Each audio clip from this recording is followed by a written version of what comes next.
Hi everyone, welcome back to the Paragraph Challenge. My name is Anne-Marie Beggs. I'm the owner, as I said, of the Paragraph Challenge, and I work in the area of neurodiversity, either one-to-one or I go into companies and educate companies on neurodivergent divergent policies. I'm also the author of two books, A Bridge Between Two Me's and Healthy Mind, Healthy Body. And today I'm delighted to have with me the founder of Global Lighthouse Studios, Donna Guerin. Welcome, Donna. Thank you. I'm happy to be here. We're delighted to have you. So today, myself and Donna are going to be chatting about Donna's career, what she does, how she's reaching children all over the planet, and yeah, so all good stuff. So, what's your background? I know you a teacher, and you just told me you're still a teacher, which was something that I wasn't aware of. So, what drew you to teaching originally, Donna? This is my 28th year in the classroom. I've taught basically every grade, K through 12, general education. And, I every time I enter a new grade level, I say this is my favorite. I just love teaching and I love being around students and I love learning from them. Yeah, I agree. I mean, I primarily work one to one, but I've been doing this for 20 years. And when I was younger, I liked younger kids. But as I got older, most of my clients are now teenagers. And yeah, they're challenging and exciting, and you learn so much, I agree with you, from children, teenagers, and adults. And so, in addition to your teaching, you also have a worldwide business called Lighthouse Studios. So, can you tell us a little bit about what that is, Donna? Sure. So I got involved in global education in 2015. We and developed a network of global educators that are amazing humans doing amazing things every day.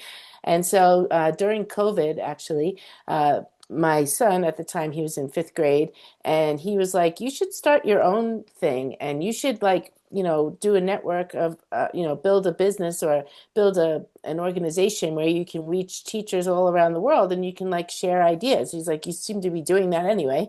Uh, Okay. and so I came up with the idea of Global Lighthouse Studios, and we connect teachers and students all over the world, but through the lens of music and the arts, because being in the classroom, I've used music and arts education through all the project ideas I've done for the last 20 plus years. And so I was like, well, I'm just going to start something where that's what we're going to highlight, music and the arts, because oftentimes, especially here in the United States, music and the arts kind of gets pushed to the back, and it doesn't get the recognition that it deserves. And I feel like students um, from no matter what your background is, music and the arts is a way to connect young people. So I started Global Lighthouse Studios at the time in June of 2021. When I started, I only had three schools, and I now have about 150 schools in about 85 countries. And it's crazy to say, but it basically has grown through word of mouth, just by people telling two friends and so on. But I do work all across six continents, and I just enjoy it so much. Yeah, that's very impressive, Donna. 150 did you say 150 countries? No, Wow. 150 schools, 85 Schools, yeah. countries. Wow. Yes. That is a super achievement, and very good advice from your son. And I agree with you. Music and art is something that's very overlooked, even in Ireland. I mean, a lot of students participate in both of those things, but a lot of them do them like additionally outside of school. And then when they get into secondary school, they're like optional, so you don't have to do them. So, people focus more on the academics than they do on music and art. And I had two children that actually went to performing arts colleges. And my eldest daughter, I always noticed that her academics were much better when she was dancing. So the more she danced, the better, because, it helps you relax, but it also helps your brain focus, like helps you use different part of your brain. And so what do you do with these schools? So I have several initiatives that I run. I have different contests that I do during the school year, but then I also do two big international projects that are about 6 weeks long that are free of charge. I do one in the fall and one in the spring, and I do a great deal of work around the Sustainable Development Goals, which, if you're not familiar with those, they are 17 goals that were put out by the United Nations back in 2015, and these are global issues affecting people all over the world, and they're just a good connecting point. So, for example, maybe I might do SDG number two. I'm just going to put that one out there. So Sure. that one's zero hunger. So I might do a project that is around zero hunger, helping to raise awareness for people that are struggling with food security. And the end result is always something that is arts or music related. So, for example, the one I did in the fall was all around podcasting and connecting people around the world through telling cultural stories of from their window. It's called Through Your Window, and so we got different students from different places all over the world telling me about what life is like in their little region of the world. So it just gives Yeah. a voice to students. Sounds like a really good initiative. And I'm very interested in the environment and connecting people in different cultures. I was in Bali a few years ago, and I think 4 years ago. But prior to that, the last time I'd been there was on my honeymoon, and the difference in the place was astronomical. The beaches were they were spending all day every day cleaning up the beaches because there was so much plastic and debris flowing up all over the place. I was going, oh my God, they litter so much, but it wasn't that it's not just theirs, it's what's washing in like from all around the planet. So it's great to see something like that that you're connecting with. And I think that a lot of younger people are very interested in environmental issues and in sustainability, and obviously what you did in your last one um, to do with hunger is a huge issue. Even in Ireland, there's huge queues like at food banks and think that didn't exist before. People think it's only like in other parts of the world, but I think it's in every country that issue at the moment. Um, and you told me earlier that you were supporting a school in Uganda. So what's that about, Yes, Donna? yes. So, Bonnie, his name is Bonnie, and he's the leader of that school. I met him, he was one of my original three schools. And when I Okay. met him, he literally had a dream, and he was on a flip phone teaching students under a tree. But when first met him, he said, I have a dream to build a school. And I was like, okay, well, I've never done that before. I've worked at many schools, but I've never built one before. Yeah. And so I can't be more proud of a human being. I mean, he took his dream and made it come true, and he uh, led this initiative to be able to build this school in Uganda, and he built it himself with with the help of the community as well. So he got the elders in the community to dedicate a piece of land. So it started with that. And then he literally built his own bricks. He taught students how to make bricks. They built their own furniture, and now it's up and running. It opened in February of 2025 with 200 students, and it ended in December. At the end of the year, they had over 500 students, and they will reopen again in February. And so it is absolutely thriving. And with the help of artist and philanthropist Mark Stoddard, we are able to not only open but thrive. He has generously donated the sales of two of his pieces of artwork, two of his tables. So when those tables sell, he's going to donate all the proceeds to go to Guerin Academy, and he is supporting 10 young ladies there through their Mhm. education. And he has he is a big advocate for dyslexia and being neurodiverse. And so these students have presented themselves that way. So he is actually hired a teacher that is working directly with these 10 young ladies.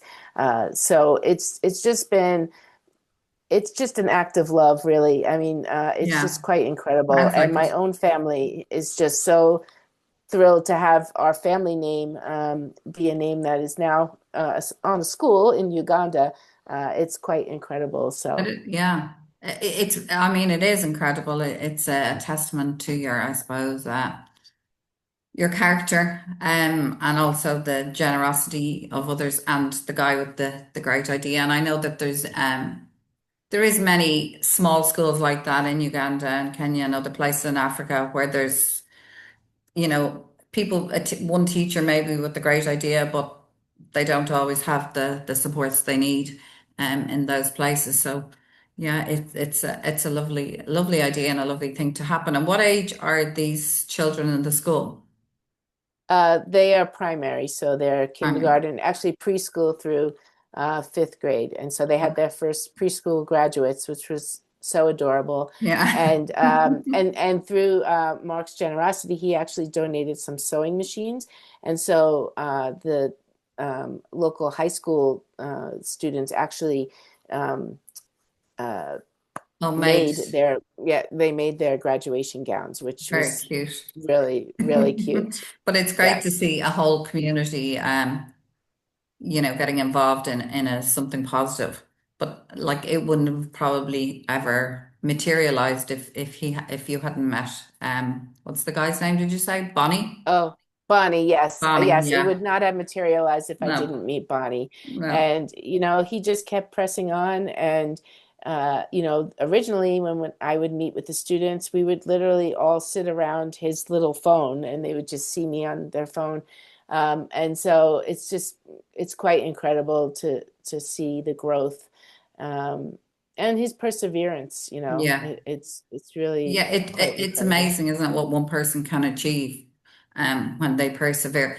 And in addition to your events that you run twice a year, you said like to all around the world, do you also run like classes online for these schools or Yes, so yeah, I have over 20 different types of programs, okay. um, ranging from they might be focused on science or history, or some of them are even math related. And that some of them are semester long, and some of them are what I call bite size, which are short little units that Hmm. you can run independently without me. I just provide the curriculum and the Okay. ideas. Sure. But some of them are also led by me, and they're semester long. I might visit your classroom 6, 7, 8 times during the semester. I have programs I run with music. I have two music partners that are incredible. One is the David Z Foundation. We create original music with students, and then we actually fly to the location and videotape original music videos. So one of the biggest ones we did, well, we did a few that were international. One we did was in Malaysia, and one was in Cape Town, South Africa. We've also done Argentina and Israel. And so those are incredible. Those are semester long. And I love the creativity that students have, and I love the songs, and I walk around my house humming them. So that's one of my programs that I have. And then my other musical partner is Keeping the Blues Alive Foundation, which focuses obviously on blues music. Sure. That has also been an incredible partnership. We now have 3 schools a semester that we gift the program to, because it is gifted from Keeping the Blues Alive Foundation. And we also create our own original music, but we do some other types of projects with Keeping the Blues Alive as well, that's musical related, but somehow rooted in the blues. So those are two of my favorite programs, because while I don't sing, nobody wants to hear that. I don't play a musical instrument, That's what kids but say I about me when I start singing. I don't sing, but when music comes on, I start singing. And my daughter's going like, please, I can't enjoy the song if you start singing. Just be quiet, Mom. So That's you're funny. busy, Donna, flying around Yes, yes, and I'm really excited and the to. job. Yes, and the job. And so, but what I also am excited about is this year we are writing a musical about the life story of Mark Stoddart, based Hmm. on his book, Making a Mark. And Yeah. so that's going to be coming out here in the next month or so. And so excited about this because it's going to go out to high schools all over the world that can purchase the musical and have it at their school. And what we're hoping is that each school puts their own cultural spin on the musical itself. Yeah. To So make whether it it's the more relevant. costuming, Yeah. yes, Yeah, yeah. to their own So population. Yeah, that makes sense. I'm sure that's very exciting, and it's a great way, I suppose, to share Mark's legacy and all the work that he's doing for neurodiversity around the world. He's genuinely like a nice guy. I always say to everyone. So, what would you say is your favorite part of your business? Do you have a favorite thing that you like doing? mm, probably just meeting people, Yeah. the artists and musicians that I've gotten the chance to work with has Hmm. been incredible. I love learning from them, and I love watching students' faces light up when I say, "Meet, so and so," Yeah. because they're professionals and they're doing it, and they get to meet these people, they get to meet these experts, and whether they're artists or musicians, some of them are just experts in their field.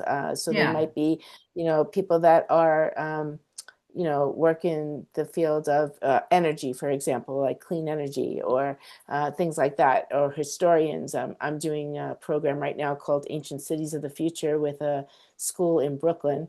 And so we're going to be working with some local experts and historians so that students can learn more about the future from learning from the past, Sure, like using yeah. the past as a Yeah, window. because a lot of time kids are not like very informed about the past. And it's like I know even in the curriculum here when they talk about history, like I'm 60 now, so what I studied in history is completely different to what my kids studied in history. So what I lived is their history. But then I was talking about this to my husband the other day. We were watching something about World War II. There's all the young, like really small kids now.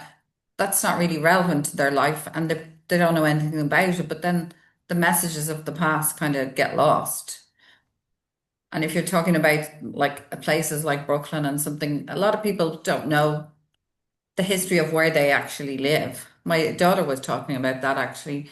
She was talking about geography and like in geography you learn all about the mountains, the rocks and but you never learn anything about the actual town and place that you're actually living in. And so often you don't even know that there's things around you that you didn't know what they were for or the reason or the purpose. So yeah, that sounds like a nice program and a great way to get kids involved and interested in their communities.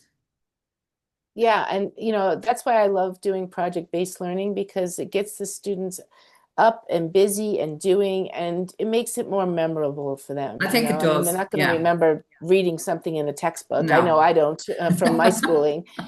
So it's so much more exciting when you can, do something that you feel at the end that, wow, I actually learned about that, but it was actually fun. Yeah. So And you didn't have to sit down bored. My youngest daughter went to a Montessori school till she was 10. So it's completely different way of learning, obviously, and they do a lot of projects. But we went to Italy on holidays and she really wanted to go to Pompeii and she was only 3 because she had learned about this in the Montessori school and she was very interested in Egypt and all those places. But like she knew more than my older children that had been in school. And she had a reason that she wanted to go there. And then we went to the Louvre and she was about 5 and she goes up and she said to the man, can you tell me where the picture of the blue man is? And and he was going, oh, they're on loan to some other uh, museum in another country. She goes, oh, and he goes, is there anything else I can help you with, miss? And she's this tiny little person out there. that's awesome. I love Yeah. that. Yeah. So tell me where you came up with the idea of Lighthouse Studios. So I knew I wanted to be global, and it was interesting because when I put the S on there, people were like, "Oh, you mean Global Lighthouse Studio?" I'm like, "Uh-uh."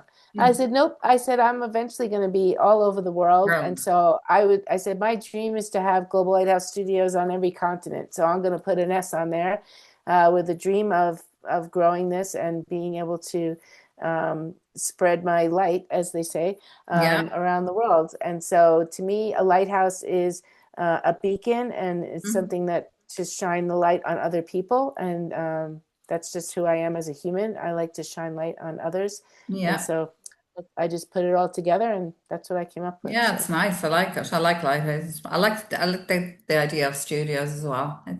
It's I knew when I saw the S what you meant. So obviously you're good at manifesting things, Donna. That's right. I'm just going to put that out there in the Yeah. universe and just If you see what don't put it out happens. there, it's not good. I always say that to my kids because I did a vision board the other day. It's on my wall over there. For my new business, the Identity Edge for Women. And one of my students, he's big into cars, and he looked at it and he goes, "Oh, I'm so glad to see you have a Ferrari on it."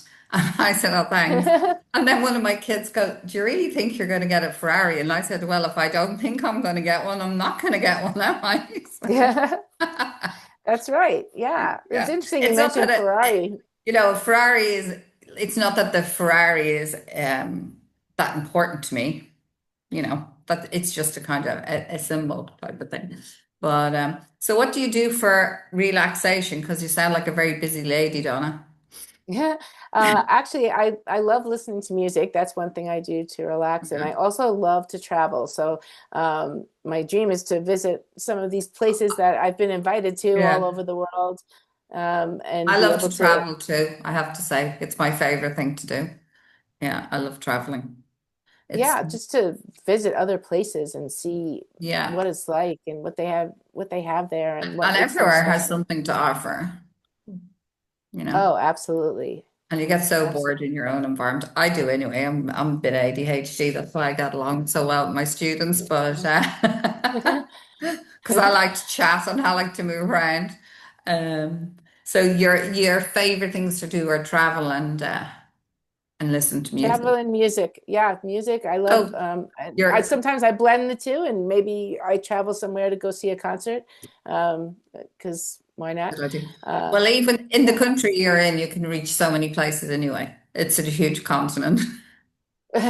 You don't have to leave, Yes, you don't even have to leave America. It's like it's just huge. Whereas Ireland, right. I have to get on a boat or a plane to go somewhere. But I love planes anyway, but not Yeah, so I much. got to visit Ireland a few years back. My Did you? husband and I were on a cruise, so we weren't there very long, just a day. Okay. But we got to go to Cork, and we actually got to see our namesake, Guerin, um, Yeah, my there. son And then, had a friend and that was his surname, Guerin, yeah. oh, Yeah, that's interesting. when he was Yeah, in we got to school. go to My dad is Dublin from just for the Cork. day. Sorry, say that again. Oh, I said we got to go to Dublin just for the day, and I actually have a friend that lives in Galway, but she was like, we couldn't make it logistically happen, not in one day. So she was like, okay, next time. I said, Yeah, I see, now know. there's a next time. Yeah. Where else did you go on your cruise that time, Donna? Oh, wow. We went to France, and then we went to Spain, and then we ended up in Ireland. Then we went back to France, and then we ended up in Paris, is where Okay. the end of Very the nice. road came. And we actually, it was our 30-year wedding anniversary. So we stayed at the hotel that we had stayed at on our honeymoon Oh, that 30 was years nice. prior, which was pretty exciting. So I love yeah, that. it Yeah. was amazing. It was an amazing trip. Paris is lovely. I mean, I love France and I love Spain. I've been to Spain lots of times, and I used to always go to the same place. But the last few times I went, last year I intentionally picked two towns that are not really big towns, and but they were the nicest places. One of them was much more inland, very, very hot, but the architecture was absolutely amazing.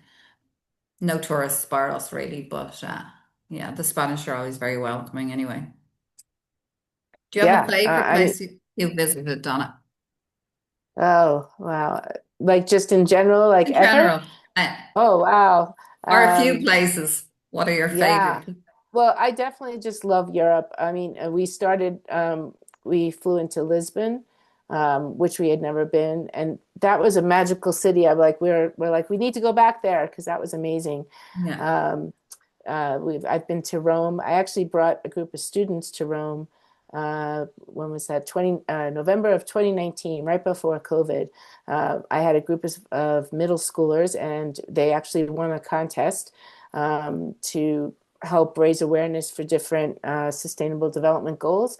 And Mhm. so my husband and I brought a group of them and their parents. It was so fun.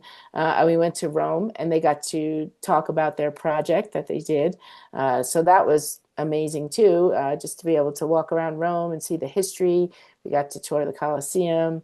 Uh, and then we also, was it last year, 2025? No, 20, 20, 2024. yeah. My Our son actually studied abroad in Florence, and so we got to go to Florence to visit him, and that was also quite incredible. So Yeah, it's probably beautiful. Italy is my favorite, just because I my love family's Italy. from Yeah. there, and oh, I Italy is have family beautiful. from Germany too, which I've never been to Germany except My to like, sister lives you in know. Germany. Yeah. Italy is definitely prettier. So, Donna, how can people get in touch with you? Where can they find? Well, I'm on across social media. Yeah. You can always get in touch with me or you can always email me at globallighthousestudios@gmail.com, or just visit our website. There's multiple ways to contact us Yeah. at globallighthousestudios.org. Because when we first started, we were just an LLC, but I've become a nonprofit now, so I have both arms of the business, and so. But Because yeah, you can visit us. you've become bigger and more powerful, Donna. That's right. That's me. I'm so powerful. But yes. Oh. It was great chatting to you, Donna. Thanks very much for joining me. I'm Anne-Marie Beggs. If you want, you can find me on all social media platforms and theparagraphchallenge.com. Thank you for listening.